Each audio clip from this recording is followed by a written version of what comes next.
നമ്മളിപ്പോൾ കൊല്ലത്ത് അയത്തിൽ ജംഗ്ഷൻ്റെ അടുത്തുള്ള പട്ടനാനം എന്ന് പറയുന്ന സ്ഥലത്താണ് നിൽക്കുന്നത്. ശ്രീകുമാർ സാറിന് റോട്ടറി വഴിയായിട്ടാണ് എനിക്ക് പരിചയം.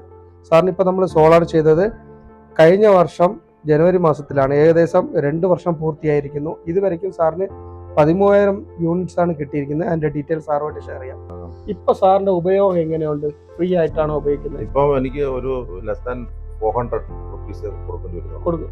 ചിലപ്പോൾ 350 രൂപ അത്രേ ഉള്ളൂ. മറ്റേത് എനിക്കാണ് 8,000 രൂപ കൊടുക്കുന്നത്. AC ഒക്കെ എങ്ങനെയാണ് AC കംപ്ലീറ്റ് ആയിട്ട് യൂസ് ചെയ്യും. AC ഒക്കെ യൂസ് ചെയ്യുന്നുണ്ട്. 5 AC ഇല്ലേ ഇവിടെ? 5 AC യൂസ് ചെയ്യുന്നുണ്ട്. 5 AC ഉണ്ട് ഫ്രീ ആയിട്ട്. LPG കുറയുന്നുണ്ടോ? ഇൻഡക്ഷൻ കുക്കർ യൂസ് ചെയ്തിട്ട് ഏതിന്റെ ഗ്യാസ് കുറയ്ക്കാൻ പറ്റുന്നുണ്ടോ? ഗ്യാസ് മറ്റേ പിന്നെ ഇതുണ്ടല്ലോ, ഇൻഡക്ഷൻ കുക്കർ. ഇൻഡക്ഷൻ കുക്കറുണ്ട്. അപ്പൊ അതിലും നമുക്ക് ലാഭമുണ്ട്. ലാഭമുണ്ട്. നമ്മുടെ കോൺഫിഡന്റ് ഇന്നോവേഷന്റെ ഭാഗത്തുനിന്ന് കിട്ടുന്ന സർവീസിലും ബാക്കിയുള്ള കാര്യത്തിലും ഒരു പ്രശ്നമില്ല. ഹാപ്പിയാണോ? എല്ലാം ക്ലിയർ ആയിട്ട് കിട്ടുന്നു. ഓക്കെ. നിങ്ങളെ പ്രശ്നങ്ങളൊന്നുമില്ല.